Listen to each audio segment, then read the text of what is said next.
Today's video is the March 2023 Eastbay Housing Market Report. We are looking at what happened at the end of the month for February. At the end of the video, I'll share with you my thoughts of what or where we might be headed and just what to expect in the market and what I'm seeing right now. Hey, thanks for tuning in. I'd love to hear or read your thoughts and feedback.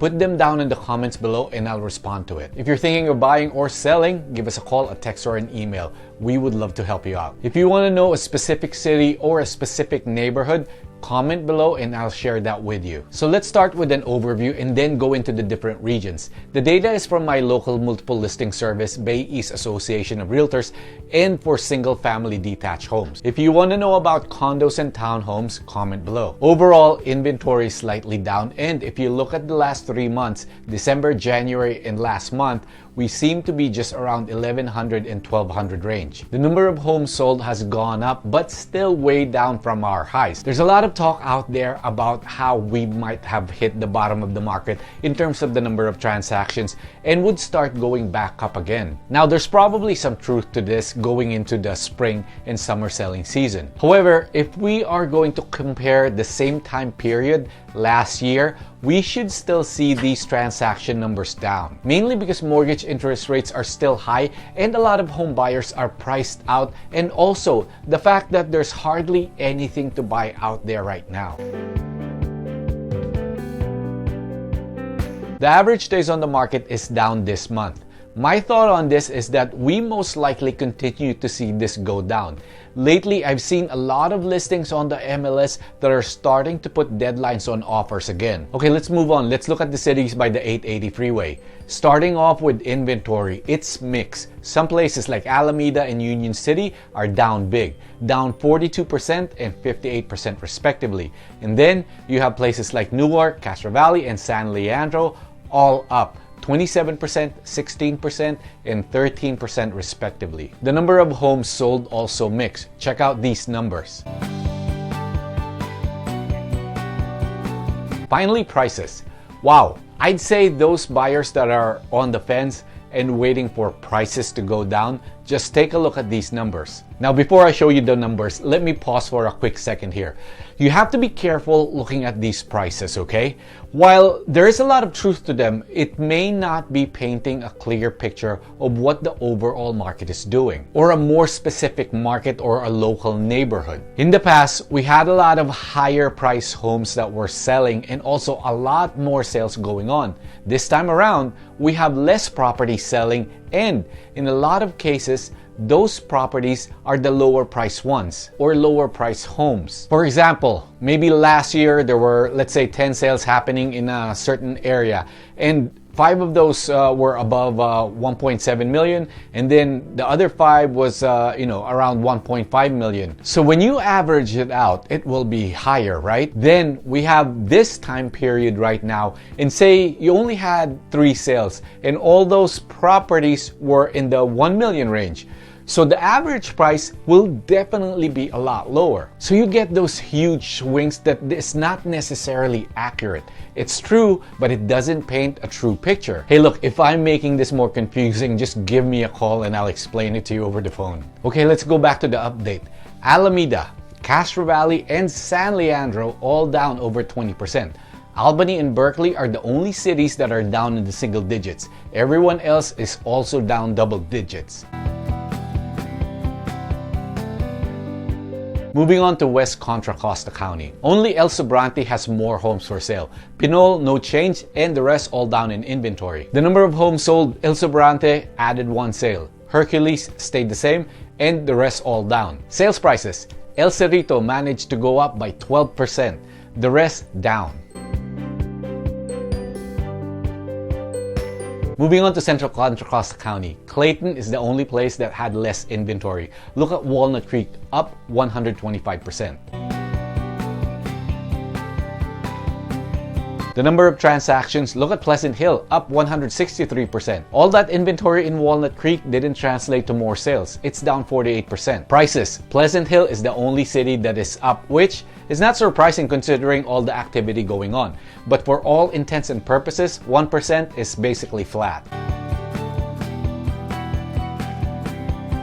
Moving on to LAMORINDA. Lafayette, 1 less property for sale. Moraga, only 4 properties for sale.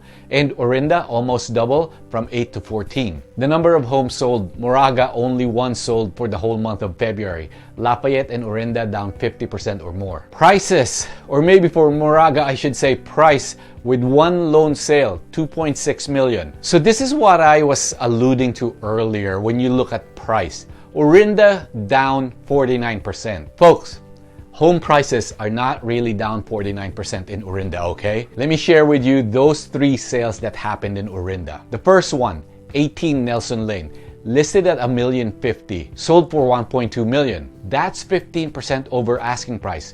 All cash, and get this, 17 offers. 17. 64 Charles Hill Road, listed for 1.5, sold for 1.6. 8% over the asking price, 4 offers. Only 136 Spring Road sold for less than what they listed for, but get this, it still had 3 offers.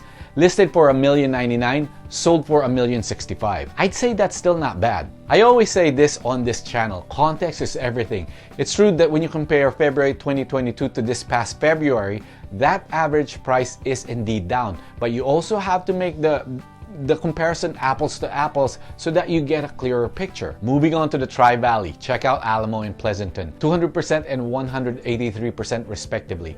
Danville also up, but Dublin and San Ramon both down. The number of sold properties in the Tri-Valley are all down. They are all down significantly, all over 30%. Home prices are all down as well. And finally, the Delta. Definitely more inventory in the Delta. If you're looking for a home and want very little competition, check out the Delta. The number of homes sold also all down significantly in all the cities. And finally, the sales price. We are 343 at the Delta. Sales price, all down. Okay, so like what I said earlier, be careful when you look at the prices going down, especially when you see something like Orinda down 49%. In the past, we had a lot of higher price homes that were selling that was pulling our average up. Now we have more lower price homes that's pulling the average down, and then add to that much lower number of transactions. So the data is kind of getting skewed one way. But make no mistake about it, prices are going down. Or maybe I should say have gone down. So what are we expecting to happen in the coming months? Well, in the mortgage rate front, there's a little bit of good news there, but that might not happen until Q3 and Q4 of this year. So that means if you're buying today or in the next couple of months, you are likely to be getting around a 7% mortgage rate. Right now, I'm seeing that the housing market is indeed making this reverse back up. I've talked to several agents, and also during our office meetings, there's a lot of talk about multiple offers on certain properties coming back. In fact, I wrote 2 offers last week, and both of them were multiple offer situation. One had 8 offers, and 4 of the offers were way above the asking price and non-contingent. And this was really surprising to me because the property had so much repair that needed to be done. I kind of didn't expect 4 offers to be that aggressive. Will there be more homes on the market? Probably, but it's more of a function of homes staying on the market longer rather than true inventory bumping up. But also, at the same time, I see marketing times start coming back down slowly but surely. So buyers out there, prices are down. That's the good news. But mortgage rates are still high and competition is back. So this could be the only time right now before we go into full crazy mode again. If the mortgage rates go back below 6%, I see a lot of buyers coming back on the market. The one thing I can say is you might also want to look at new builds or new construction. At least there's inventory there, but you'll also be surprised at how fast those are selling. I talked to 2 builders last week, and both of them were surprised at how robust or resilient the market is. They flat out told me that they did not expect that demand would still be this good. But the good news is they're still giving concessions to move inventory. So that's still good if you're buying new construction. Hey, if you have any questions, please comment below.